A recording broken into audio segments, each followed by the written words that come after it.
Hello, so today Annika, Kate, and I will be discussing about the Sino Indian War that happened in 1962. The United States, India, Pakistan, China, and Soviet Union were involved in the 1962 Sino-Indian War. Nehru requested American aid and wrote to John F. Kennedy, the President of the United States at the time, requesting that the country provide India jet aircraft to stop Chinese aggression in order to defeat the People's Liberation Army of China. Nehru was asking to Kennedy to join the fight against China. Pakistan and China both have boundary conflicts with India. China and Pakistan signed the Sino-Pakistan Agreement as border tensions began to rise, combining their troops to fight against India. The Soviets were approached by the Indians. Though they were occupied by the US and they're fighting against the Cuban Missile, the Soviets did not send any assistance to the Indians. So, for what actually occurred, Nehru, the President of India, visited China in 1961 to discuss and renew the treaty document called the 1954 Sino Indian Agreement on the conflicts in Tibet related towards its invasion, for China disagreed with the Indian position. China was also criticized by India, who claimed that Tibet belonged to them. So, both countries, India and China, were fighting over Tibet. China therefore invaded the Tibet region on October 20, 1962 by constructing a military road across Tibet that connected it to China's territory of Xinjiang and also captured Tawang, which is a major cultural center for the Tibetan people. Tibet then requested assistance from the Indians in their war against the Chinese. Chinese issued a ceasefire order on November 21st due to this, officially ending the Sino-Indian War of 1962 and Tibet being surrendered to China as a result of India's loss. India lost the conflict because its military was ill-prepared for the challenging terrain and unpredictable weather of the Himalayan region, and also how China had a larger military consisting of 80,000 troops, whereas India only consisted of 20 to 10,000 troops. When did this happen? In 1959, China and India conflicts broke out along the border. China and India were fighting along the border of Tibet.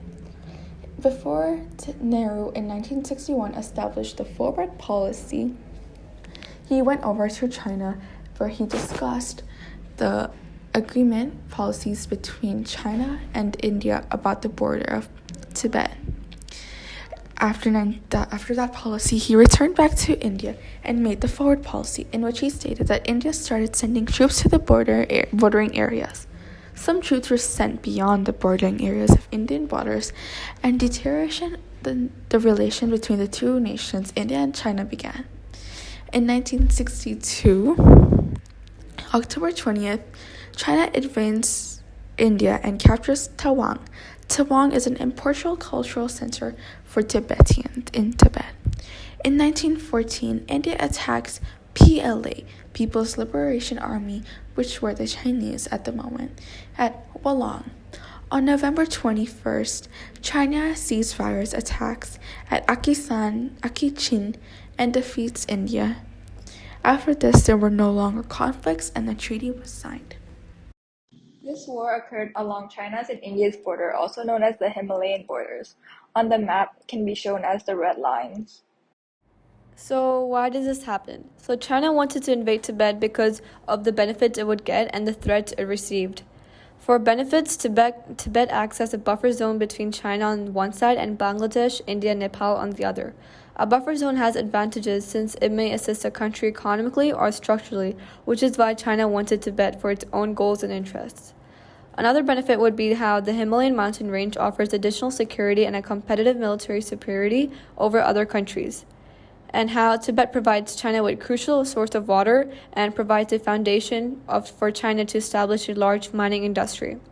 For threats, one of them would be how India granted asylum to Dalai Lama in 1959, which China viewed as a danger to its control over Tibet. An asylum is a secure location that provides criminals and debtors with shelter and safety. Chinese military activity against India increased when India rejected a diplomatic settlement where Beijing had recommended India to give up its claim to the Aksai Chin region, which Nehru refused, causing China's military activity to increase against India.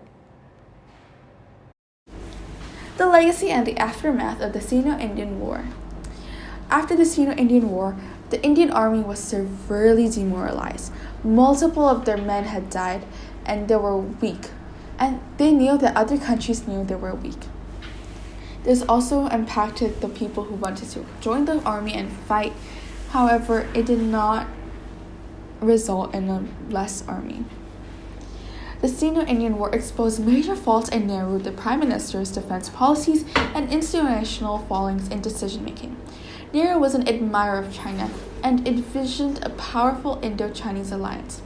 As a result, he created the Panchashil, a set of 5 guidelines for peace coexistence between the two nations, and promoted proposals of Chinese and Indian friendship. Nehru, however, was never fully recovered from the humiliation of India's surprise defeat in the War of 1962.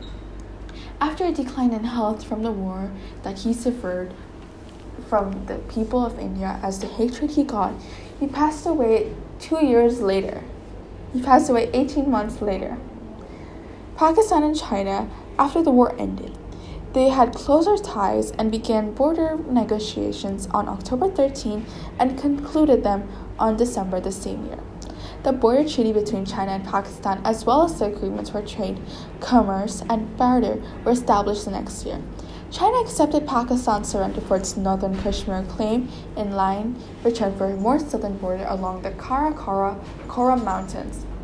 The 1962 war did not directly lead to the 1965 Pakistan-India War. However, it was some of the underlying causes and the long-term effects, where India was not getting help from Pakistan, and Pakistan used some of the Indian border, and they took advantage of India from the borders of Jammu and Kashmir. The Sino-Indian War had a significant impact on the region's overall geopolitical dynamics. India was lowered to a supporting role as China rose to become the dominating regional power. This change in power relations had some long-lasting effect on the political and economical effects on the environmental of the area. Regions of attack include border disputes, China's strategic interests, domestic politics, and Cold War politics. For border disputes, the long-running border conflict between China and India were one of the key causes of the conflict.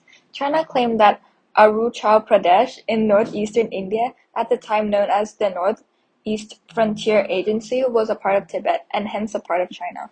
India, on the other hand, argued that the area was within its control. Tensions between the two countries grew as a result of disagreement over these and other border areas. Second, strategic interests. China also had strategic interests in the region, mainly in Tibet. In the 1950s, China had occupied Tibet and was in the process of consolidating its control over the region.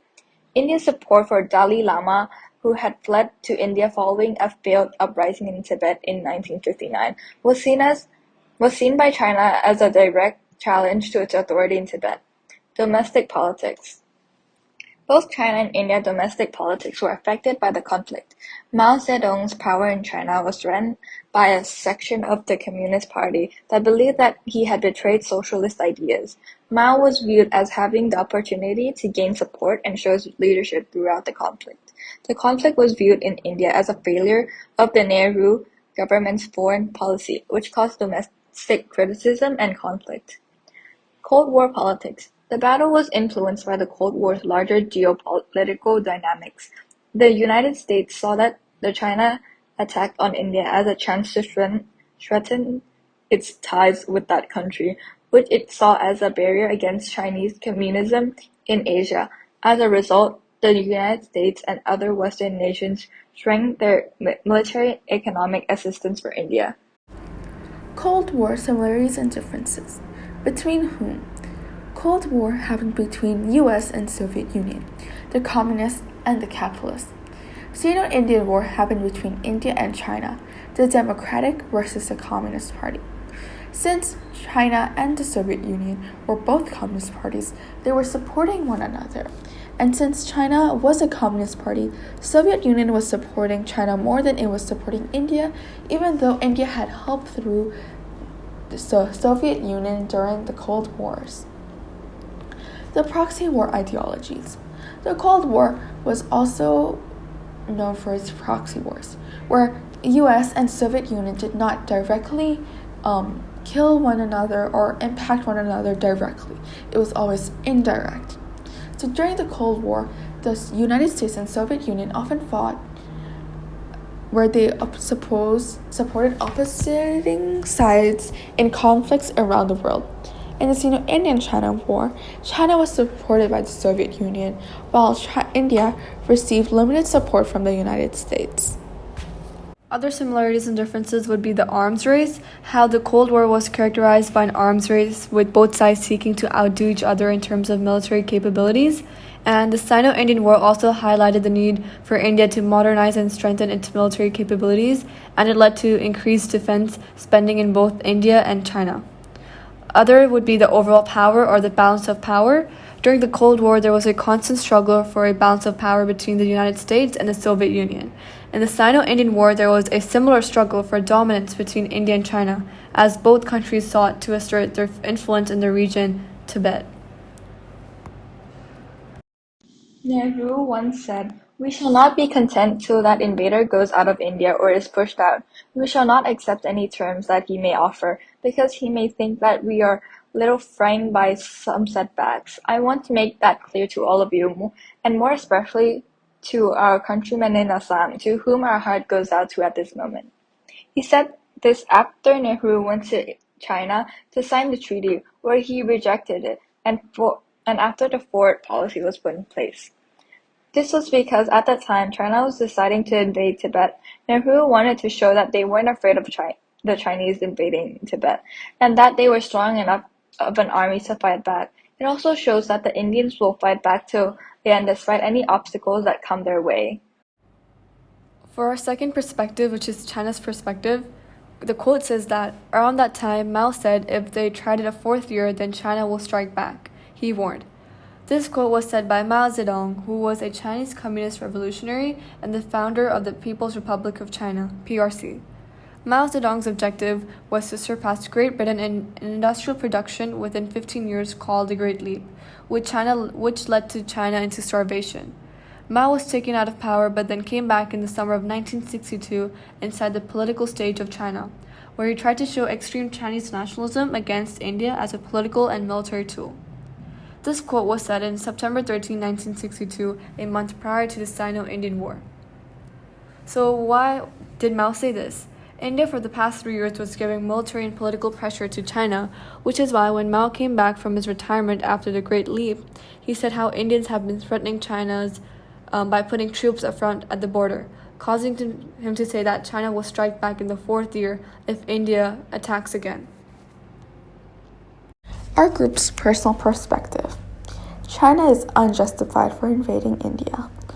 China wanted to invade India, and the only benefits that they had were economic and security benefits. However, China and India had already established the treaty in which they stated each country would stay on their own borderline and stay with the treaty. The invasion of India by China violated Indians' territorial integrity and sovereignty. Without any threat or formal declaration of war, China invaded the Indian territory.